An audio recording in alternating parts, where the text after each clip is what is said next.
and took Crimea, and took Crimea without too much problem, I might add, and then declared it Russian. And then, well, since there wasn't much pushback on all the troops that were being deployed around Ukraine, they went in 2022, a couple days after my birthday.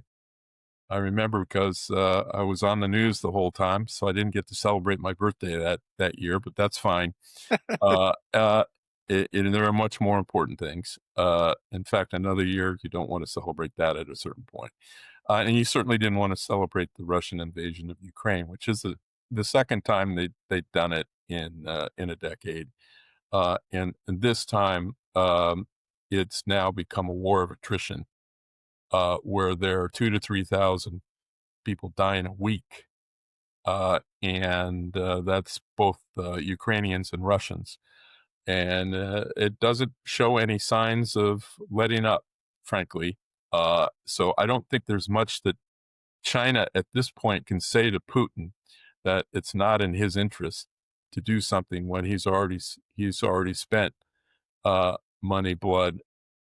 Russian pride is probably the most important thing here. That they see this as a vital interest, not a peripheral interest, but a vital interest that Ukraine not be a NATO country and there not be Nutella along the border, 1,200-mile border with Russia, because it is a Russian interest that Ukraine remain somehow connected to, if not part of Russia.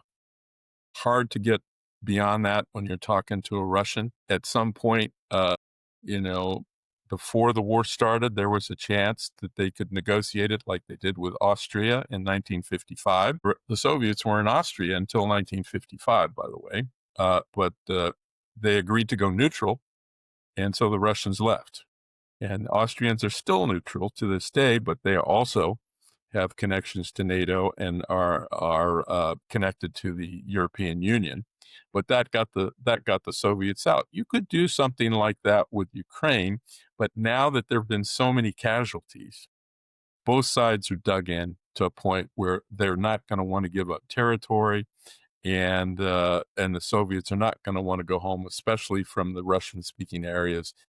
One that's been incorporated into Russia, where the fleet is in Crimea, and in Donbass, where the Russian speakers asked them to come in and help them when the war started in 4 years ago. And as soon as I heard that, that's when I predicted it would be 24 hours before the Russians came in, and that was correct. They did come in within 24 hours.